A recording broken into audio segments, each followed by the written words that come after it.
Ayan, nagbida-bida na naman si Sayad. As usual, sisi na naman ng gobyerno. Akala mo naman, hindi siya part ng government sa bagay. Wala nga pala tayong VP. So, anyway, ayan daw, failed. Dapat daw, i-confront daw ang gobyerno doon sa, yung nga, failure sa sa proteksyon ng mga estudyante natin. So, nung siya ba ang DepEd Secretary, ba di niya in-establish yung safety and guidelines, 'di ba? Nung siya ang DepEd Secretary. Eh di ba nga yung sa classroom pa lang. Ang nagawa lang nito siyam na pirasong classroom. Actually hindi nga ginawa eh. Tapal-tapal lang yung mga kailangan lang i-renovate. 'Di ba siyam lang nga ang nagawa. Tapos ngayon nagbibida-bida. Hindi ko alam saan napunta yung pondo. Hindi lang yun. Yung curriculum na sila-sila lang ang gumawa, walang kwenta. Kaya nagkagulo-gulo po ang DepEd. Alam kaya masasabi niya? Tapos hingi ng pera. During DepEd Secretary to, humingi ng karagdagang pondo. Saan niya dinala? Yun, ninakaw niya. Ninakaw po. Tapos ipapakain pa sa mga bata, inaamag na Nutriban, mga may tinapay pa, may sirang laptops. Tapos ito nagbida-bida na naman. Sinisisi mo ang gobyerno. Yung failure na maprotektahan. Isolated yan. Bakit hawak ba ng gobyerno ang utak ng mga tao ngayon? Kahit nga ako hawak ba ng gobyerno ang utak ko? Kung ano naiisip ko? Kung ano ang mga pinapanood ko, lalo na ngayon? Upgraded. May AI pa. 'Di ba? Not like kagaya nung 80s, 90s. Ano lang po, television lang po tayo that time.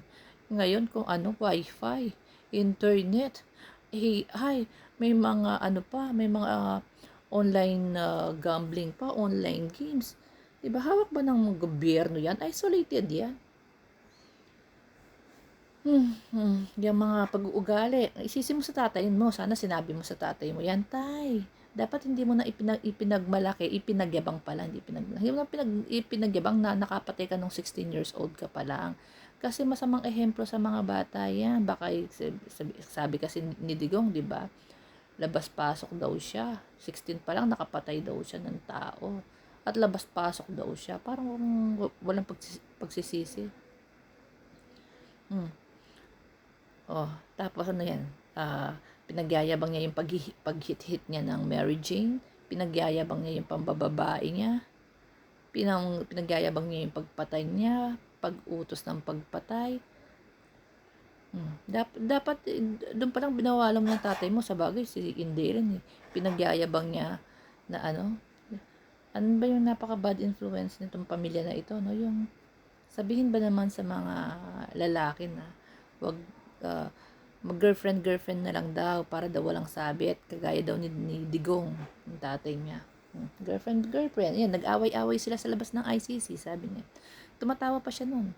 So, ginagawa nilang nino-normalize nila yung mga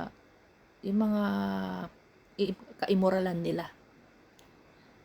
Yung pag-iiyot, skabechi, yung paggamit, 'di ba? Yung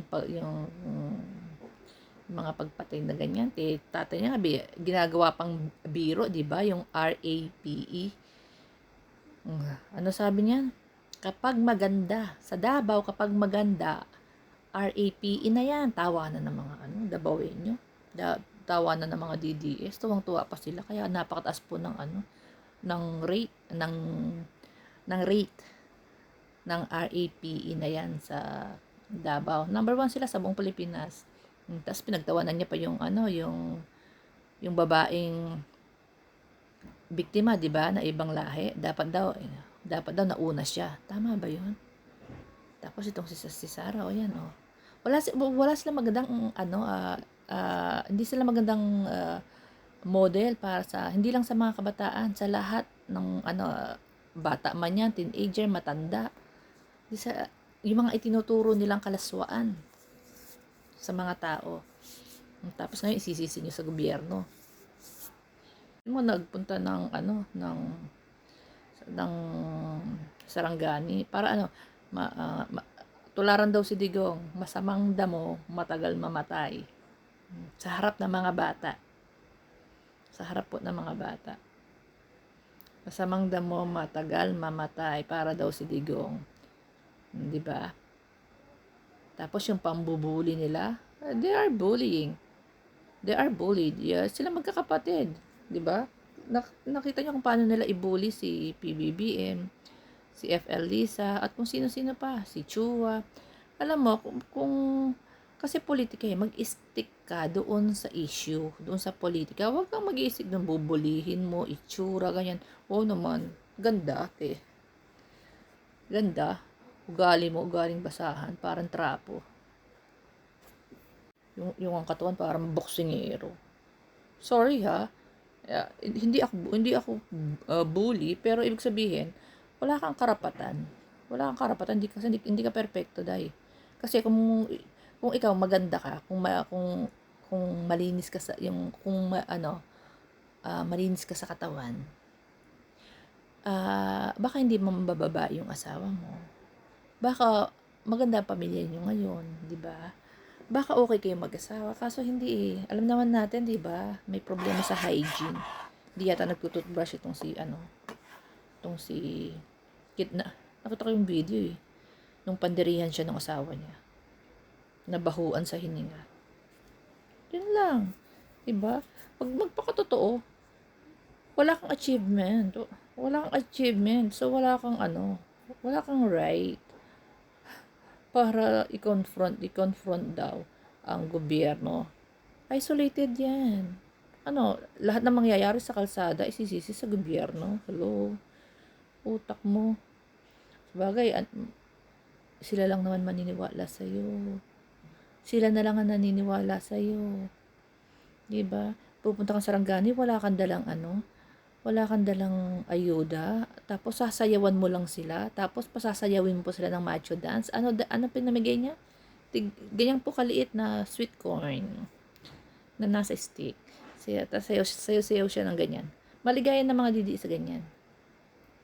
Maligaya na sila sa mga ganyang katangahan nila.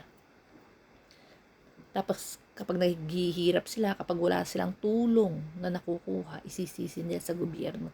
Pero gusto nila yung mga ganyang klaseng politiko. Alam nyo, kaya wag natin pagkakatiwala dito sa mga DDS na ang boto. Kailangan bumoto tayo sa 2028. Hindi natin ilalagay sa mga palad ng mga DDS na sila ang magwawagi or ipapaubaya natin kasi minsan, 'di ba, tinatamad tayong bumoto. Wag po, naku. Wag natin ipagkakatiwala ang boto natin sa mga DDS. Wala. Kagaya ng nangyari nung nakaraang administrasyon, ninakawan lang tayo. Ninakawan lang tayo. 'Di ba? Uulitin ko, ninakawan lang tayo. Binudol lang sila. Binudol lang sila. Ano nagawa? Wala, pumatay ng kapwa Pilipino.